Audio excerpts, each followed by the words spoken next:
Hey y'all. So this Brett and Sherida. We're Hello. siblings. But I want her to kind of record something for you and tell a story of her son, Weston. So Weston, who's my nephew, is her son, is our younger sister's child. And he was born on drugs. And so he struggled from day one. Now, Sherida has a giant heart, and she took Weston on as her own. Financially super hard, emotionally super hard, and he had the nickname. It's called Whoa Whoa because the kid never stopped. So sure to kind of tell a little bit about what it is that what his life was like growing up, especially when he hit school. School was hard. He'd come home every day, and I'd ask him, and I arranged my schedule so I could drop him off, I could pick him up, because that was always a hard thing trying to have anybody else do it. It was harder for him. So consistency was key. And so I would drop him off, kind of pep talk before school, pick him up, ask him how his day was. Typically didn't remember kids' names. It was always like somebody was mean to me, or, I sat alone at lunch, or, just things like that. I would try to encourage him to talk to people, get to know them, remember their names. And he just, every day was nothing happened, or it was something negative. Like I say, stuff wouldn't stick in his head. Yeah. And I remember one day you telling me, he's like, you either have to medicate me or him. Yep. I did. And we grew up in a family where everything's natural. You don't even talk about medication. We don't do ibuprofen or anything like that. It's just how I grew up. But it came to a point where his ability to just be okay and learn and to stay in school, it came to that point. I know that the teacher came to and said he wanted to hold him back. Yeah. So in kindergarten, she talked to me like, you do realize we probably need to hold him back. And I was like, what? Like it kind of hit me like a ton of bricks, because I didn't think we were at that point. And like he said, we had tried everything, I felt like, naturally, because that's just kind of the space we grew up in. And so that's when I was like, something has got to shift, because, and so she talked to me, and I was like, well, okay, I guess we're doing this. And he was in the same kindergarten class as my niece. So the harder thing for me, and he didn't seem to care much at the time, but later he kind of talked about it. But when she went on to first grade and he stayed in kindergarten, that was a hard shift. And it makes me sad just thinking about it, because it was such a struggle to see the realization of that hit him when he knew he was being held back. And so that led to me, I'd buy extra pieces of equipment, like about a $30,000 machine to do what's called neurofeedback to train him, but it's like his brain wouldn't learn. Yeah. And that was one of the hardest things, is that you look at people sometimes, they look fine on the outside, but no matter what you do, no matter what training you do, no matter how many books you read, no matter how many therapies you do, it's it doesn't stick. And that's where this little guy's brain was, because his brain would not learn like other people's. And I remember going to her house one day, because I'd had this little boy that I was working with who was diagnosed very similar to him, struggled in every way like he did. And there was this drink that we started giving this little kid, and it just unlocked him. And it's a liquid brain fluid. It's designed to address brain fatigue. And I said, look, let's give this to Weston and see what happens. And I know you're probably like, what the heck is this? I was like, I trusted Brett, and so that's why I'm like, okay, I'll try it. And so I admitted this now, but I kind of half-heartedly, I'm like, it was a drink. It was better than... Hurts my feelings a little bit. But I just wasn't... But I get it. Life was happening, right? So you have this kid that is just, he's hard to get up. He's hard to get out of school. So I got him his water bottle, got it out. Some days he'd finish it, some days he wouldn't. And then I realized the more consistent I was with him, with giving him that drink, the better he got. And when it really hit me is when he called me from school, which is not typical kid, young kid in school calling. And he had permission from the teacher, called me. He's like, I can't take my test till I might drink. And I was like, I was shocked, because he'd never been that way with anything. And so I'm like, I lived right by the school, took it over there. And the teacher, I gave him his drink. He went right in and started taking his test. And she, talked to me for a second, and she's like, he has been taking his tests in the normal classroom, which before that, because it was so distracting for him to be in a class, if kids started finishing, he would just start marking answers. It'd be like C, C, C, or whatever. He'd put things that didn't even make sense, because he just wanted to get done to move on to the next thing, or because other kids were finishing, so he should be done.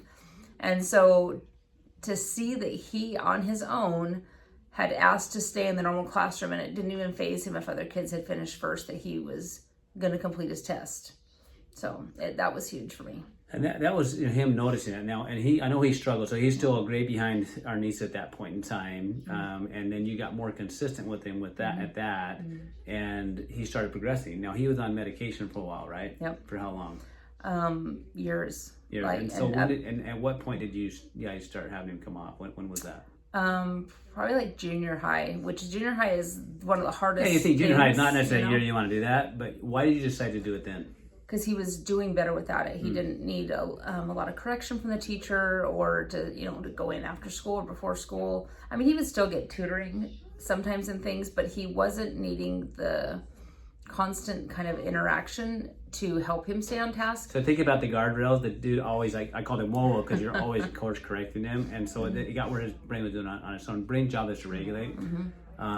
So you started doing that. So he came off medication. And stayed on the Axio, and at that point, what were his grade like in junior high and early high school? Like by the end of the year, I'm like, just even if it's a D, I don't care, just pass. Like I didn't want to have him held back. Like I would have him work with people over the summer or after school to kind of make sure he was ready for like the next subject. But I'm like, let's just get through this grade and pass, right? And so a D is technically passing, but even though some things I was like. What was your biggest concern for him in life? Like as far as like, the long-term game, passing class, but what are some, as a mom's heart, like where does your mind go? Minds of women are amazing, by the way. Yes. But where would it go as far as like, how would he be in life?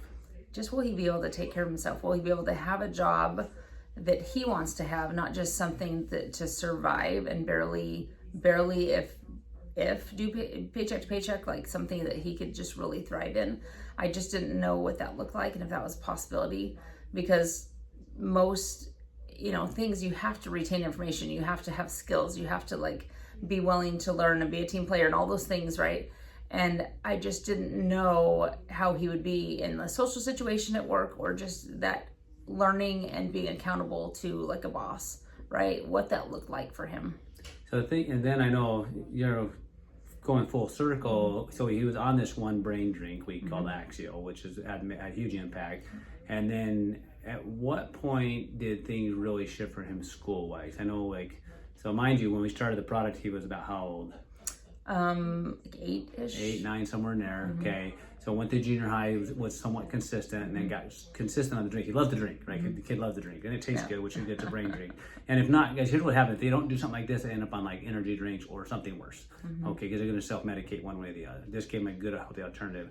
But I think it was he got into high school, and then when was that conversation where you had that conversation? Because high school kids don't eat good. No. Right, but what happened? Was it his junior year or sophomore year? His sophomore year, and we had actually shifted school, so that a new school opened up. His same school, but in a trade high school. It's kind of a new thing. He's way into things hands on. So I'm like, let's try this. And he was kind of hesitant. He had some friends at the other school. He's like, okay. And so we went and toured the school. He wanted to do that, and I just thought that would really be a good atmosphere for him to thrive in. And so I was a little nervous, but he doesn't, like Brett said, if it's a vegetable, he's like, no. And so I'm like, the okay, dude's diet sucks. No. Okay, let's just be honest. We try, right? But it just popped in my head one day. I said, okay, I will not give you a hard time about what you eat if you take 2 vitamins. Was that hard for you to not give him a hard time? Sometimes it still is. I'm like, certain things, I don't know. But I said, okay, take these 2 things. And so one of them was NRF2, a yellow pill, and then ProBio. So probiotics, and then Nerf2 gets rid of your oxidative stress. So a short answer with this. So kids that struggle, they don't detox well, and partly because there are certain pathways that don't work well. All right, just know that. So just with the stuff that happened with his early development and the damage he had in utero, well, some of that damages certain pathways in the body. This Nerf2 is a critical pathway for cleanup and repair, right? And the other one is the probiotic, which affects gut. And if your gut's not healthy, you don't absorb stuff, you don't break down stuff. So your gut is your second brain, and that actually is that's why I encourage that. As I kept thinking that, gut is your second brain, that has got to affect him. And so that's when So you said, made a compromise. Look, I won't talk about your diet as much if you'll take these 2 things. So you're doing Axio, Nerf2, and probiotic at that time. And what happened? And he went from, like I said, B's and C's were great. Throw some D's in there, it was hard. So he went to A's and B's. Yeah, so he's mostly like CD student. Yeah. So guys. A's and B's, which honestly I didn't even know was really possible to get that and to maintain it. So once in a while he would get like a B or something, but he just would not maintain it. And then he met with the counselor without me, and which again, think about that. Yes. Advocating for self. Which is key. Which when brain doesn't work, we don't advocate for self, which all had to do with being successful in life. Okay. And he came home and said, well, I'm doing so well, I can skip over junior year and graduate when I should have. And I was like, okay, whatever. I honestly did not believe him. And so I said, well, let's set an appointment. Let's go in and talk, to the counselor, whatever. And we did. And sure enough, like he was doing so well, and he had to do some extra, like he had to do summer school in between what wound up being his junior and senior year. But he was able to graduate a year earlier and graduated when he should have. And so it's just, I did not even, I literally talked to the counselor 3 or 4 times because I was just blown away that this was even a reality of from what we started with, how we were at.